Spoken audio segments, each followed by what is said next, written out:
Miata, Miata, Miata, Miata is the answer. Miata, Miata. So you want to get into autocross.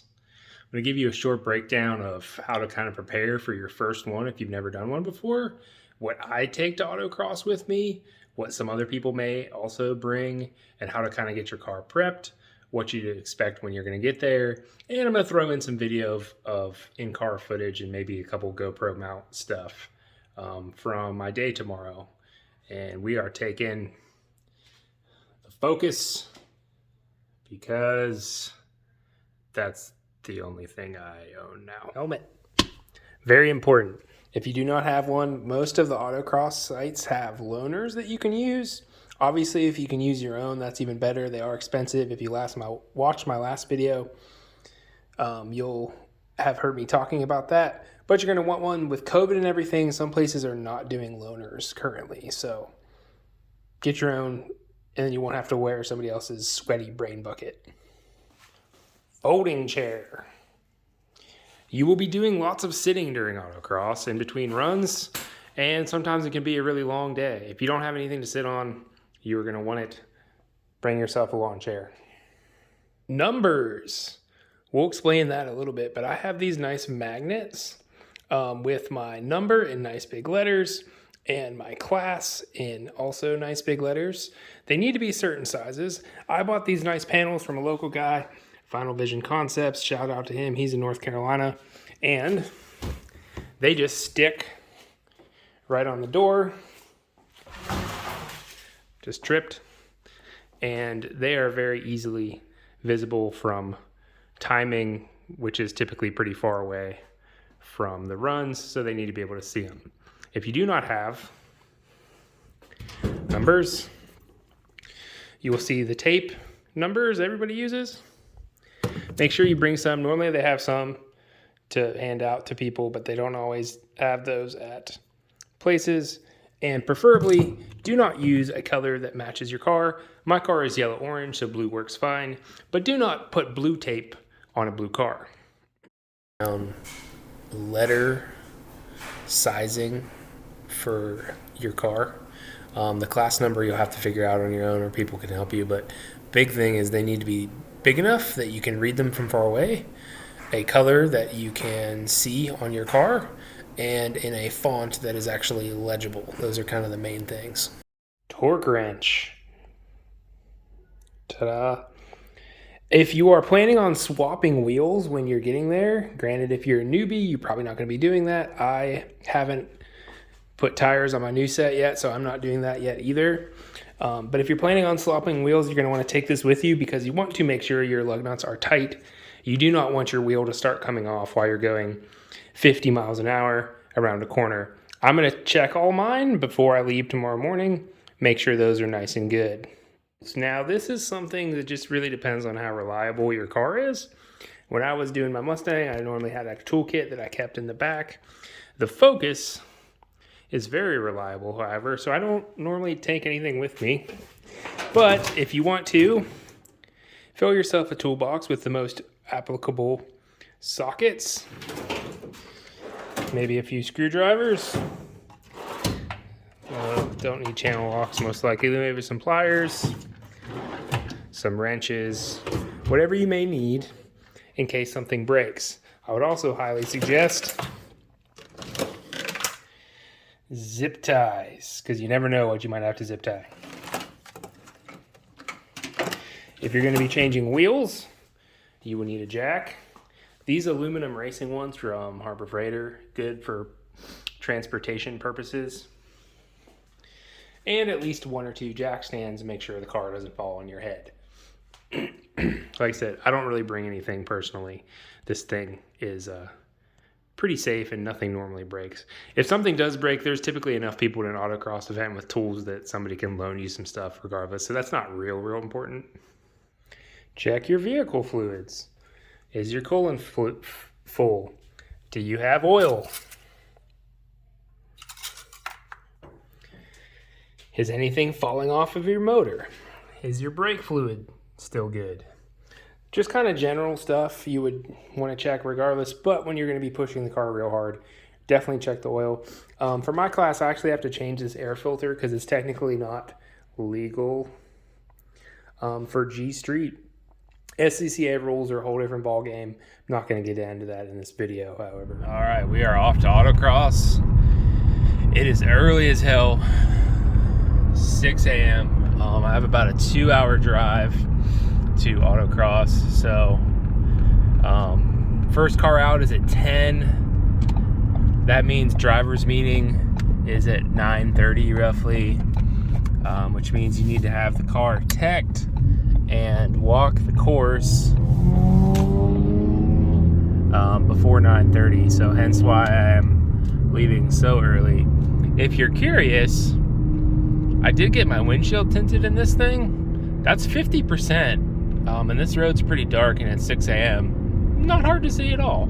So if you watch my other video about the Mustang, that was 40%. This is a little lighter, but it's not bad.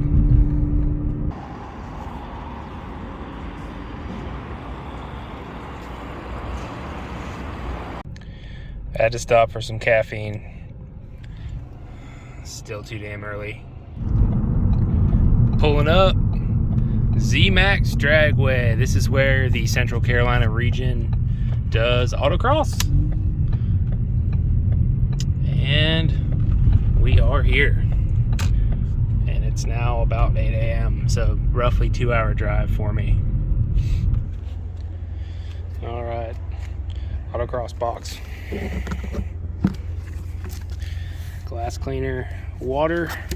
It's super cold today, but in the summer, definitely lots of water. Sandwich, tire pressure gauge, important. Something to clean off so I can put my numbers on.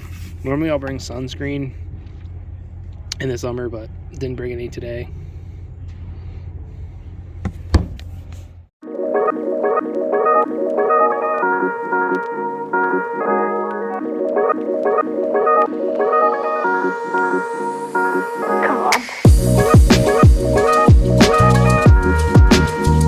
This is the luck of the draw.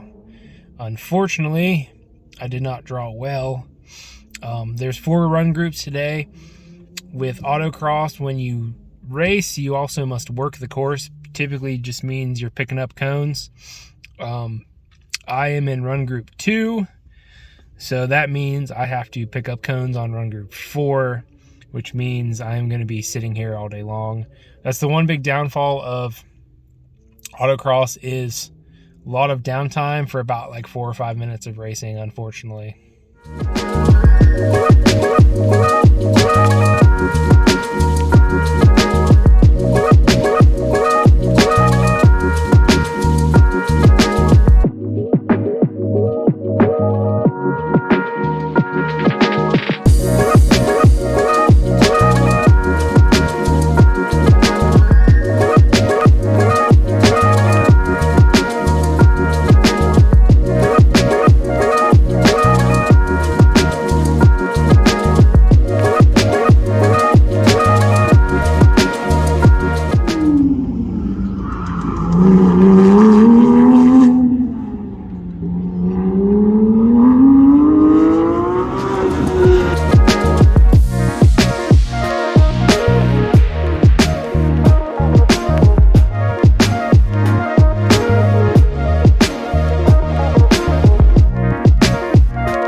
bad luck of the draw on autocross.